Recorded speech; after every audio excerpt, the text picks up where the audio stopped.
Hey, Serial listeners, Sarah Koenig here to announce that we have got a new show. It's called The Trojan Horse Affair, and it's great. I know this because, well, of course, I've heard all the episodes, and because I've been editing it for more than a year now, which involves a lot of arguing and laughing and shaking of fists, the whole tussle of investigating a mystery alongside the reporters. And the reporters, well, one is Brian Reed, whom you might already know as the host of our hugely popular podcast, S-Town. And the other guy you probably haven't heard of because he's a brand new talent. His name is Hamza Syed. He used to be a doctor before he decided to go to journalism school. And it was Hamza who brought this incredible story to Brian, a classic mystery, which, like all good mysteries, ends up exploring way more than first meets the eye. The Trojan Horse Affair unfolds in 8 episodes. You can listen to all of them now, so please subscribe on your podcast app. The Trojan Horse Affair. In the meantime, here's a trailer. I happened to be in Birmingham, England one night when this journalism student came up to me at an event. He was talking fast, like I might walk away any second. It was a tsunami that hit Birmingham. Birmingham does not get national attention. It was a circus, mate. I can't even describe to you. His name was Hamza Syed, and he wanted help on his first ever story about a mystery in Birmingham, his hometown, that no one had ever solved. It had begun a few years earlier, when news of a strange letter exploded in the press.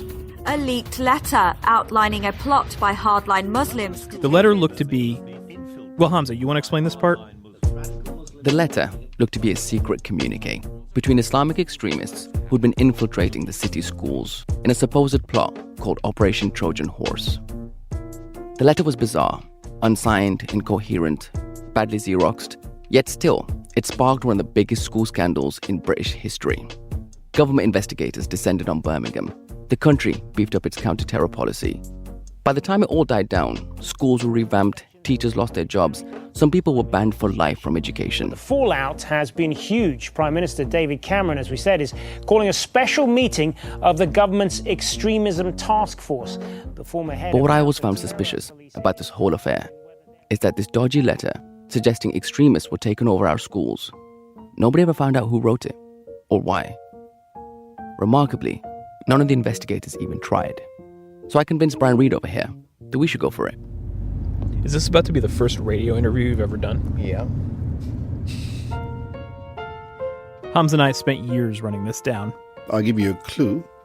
Who is the letter defending is the question you have to answer. But figuring out who wrote the Trojan Horse letter. I didn't write it. I don't know who wrote it. Well, my job to find out who wrote it. I'm not the author of the Trojan Horse letter.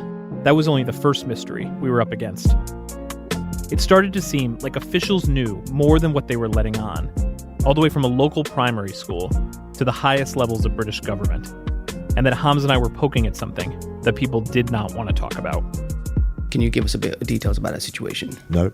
It is particularly important that I don't. She answered, and she just immediately started saying, I'm busy, and started trying to shut the door on me. You look a little confused. It's just a very unusual line of questioning. Why? I can't talk to you about... Why can't you talk about that? Sorry. You're leaving us? You're waving us goodbye? Coming February 3rd, from Serial Productions and the New York Times, I'm Brian Reed. And I'm Hamza Syed. It's The Trojan Horse Affair, a mystery in 8 parts that a lot of people don't want you to hear.